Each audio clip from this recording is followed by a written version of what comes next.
చిలకమ్మ ఎర్ర ముక్కులే పిల్లవాకు పూవై పూసిన ఎర్ర రోజా పూత గులాబీ పసిపాదం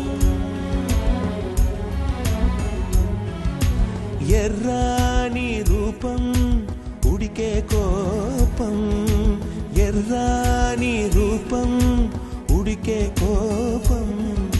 సంధ్యావర్ణ మంత్రాలు వింటే ఎర్రని పంట పాదమంటే